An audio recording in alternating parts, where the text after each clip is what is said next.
Hello friends, this is Terry from Genkigamingtv, and this is a late upload, which I apologize for. I ended up helping my family over the weekend, and I ended up going to see my grandmother today because she has shingles, and I basically went and brought her lunch, and I did a few things for my father. But here's the episode review for episode 17 of Yokai Watch Y Academy.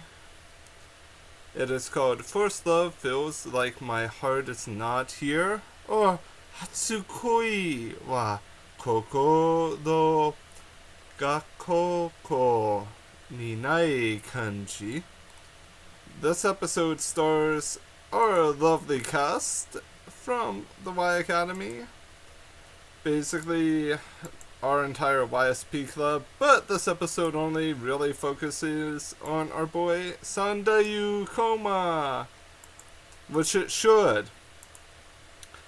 This is probably one of the better episodes story-wise, and I'm saying that right now.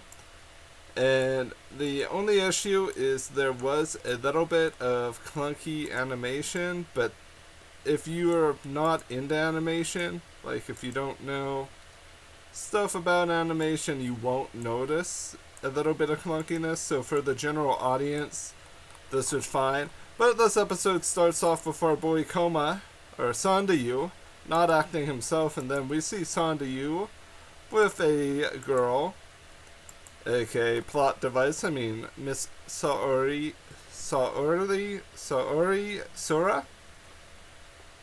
And yeah, that's the love interest for this episode, which Saori's design is really cute. I am happy for our boy Sandayu, but the guys get annoyed that they're being bailed on. Basically, Motaro and Junpei get super annoyed and decide to tail Koma-san to the library, and it's kind of funny because the two of them about get kicked out of the library because of being loud and noisy. Luckily, I don't think Sandayu noticed a single thing, and neither did Saori. They had some cute library moments together. Basically, them talking about a book and them bonding. Bonding is important. It's a great tool to develop relationships.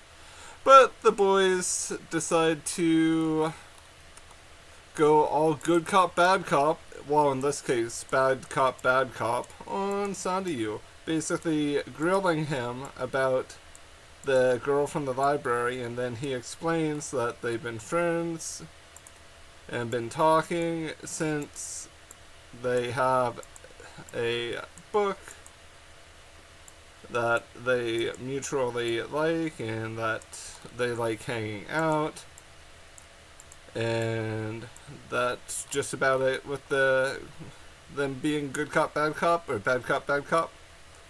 Fubuki is generally interested in the livelihood of Sandayu ex Saori, so she is all bubbly and happy like she normally is when she's really happy. The voice acting has been spot on for this episode. There was only a couple little bit of off moments, but Junpei wasn't the person that caused the off moments. It's like secondary things that go on, like when everyone thinks that Kyubi-senpai and his charm and power could show our soft spongy Sandayu boy how to basically charm and woo Saori. And Meraido senpai basically tells him, you need to shout from the rooftop that you love her. You got a hyper voice in Pokemon terms. You got a boom burst that love out there. Both attempts of tutelage under the respective senpais failed miserably. Sandayu was unable to battle, being OHKO'd by both of them. But as this all goes on, the newspaper club, yes, they're relevant again. I'm as surprised as you are. But I do like Nina Tokuda's design a lot, and I do think that her being there is a very good thing. I think she is the one person that I want to be recurring from that club, because she plays a pretty good role of being a recurring character.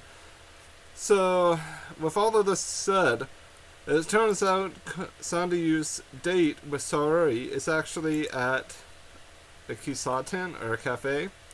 Fubuki is not a muse, and Fubuki's hat actually has an F for Fubuki. And who's that red-haired person in front of her? Yes, that is Junpei in drag, or cross Junpei. Whatever you want to call the situation. Junpei apparently thought it was smart to be a girl, or to pretend to be a girl so that the cover would not be blown because Saori might know who he is.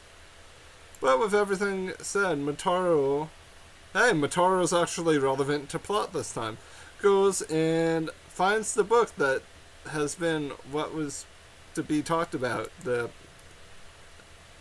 I can't remember the book's name off the top of my head, but it's the Heart book.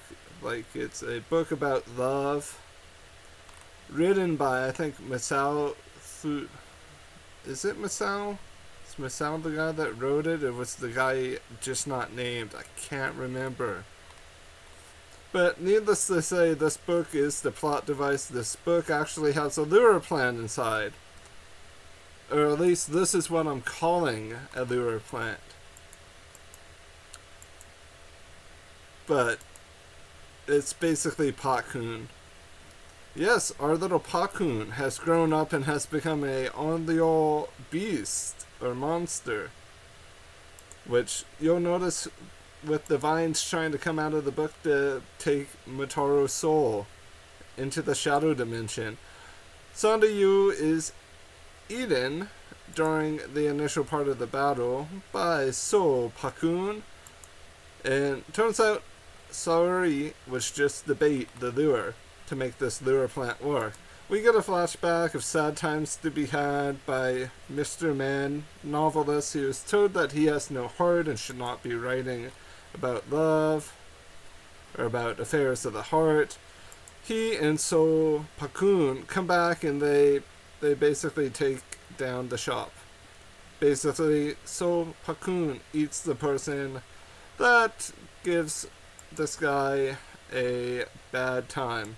Then Soul Pakkun eats this guy after he panics and realizes this is bad news bears, after throwing a majority of his books into the incinerator. But Soul Pakkun evolves into Dark Soul Pakkun via the help of Haruhiko. Yes, Human Whisper is back, spreading darkness and decay for the great alien empire.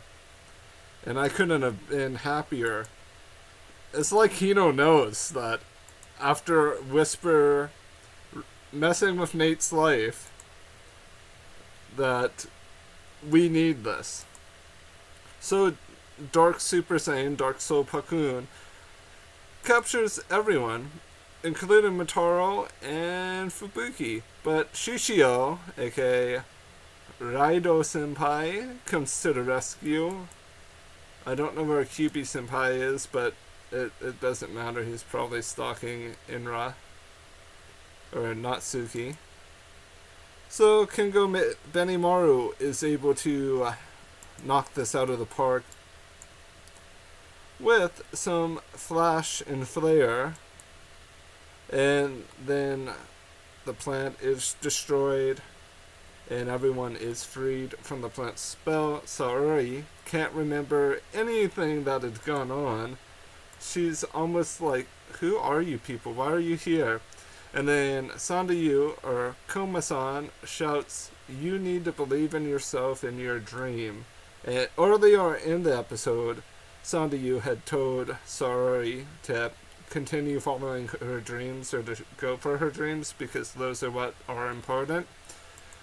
But after she leaves, there's a meadow, but a certain creature, a certain blobby blob, decided that meadows are now food. I wouldn't know who would do that other than Blue Pun, aka our blue slime buddy, which I have no idea if Blue Pun, the Unreal, is actually an ally or an enemy. I mean, Blue Pun did protect Kingo Benimaru, or Junpei in general, but eating meadows is a no-go, unless meadows are what powers up Blue Pun to become Super Saiyan Blue Pun.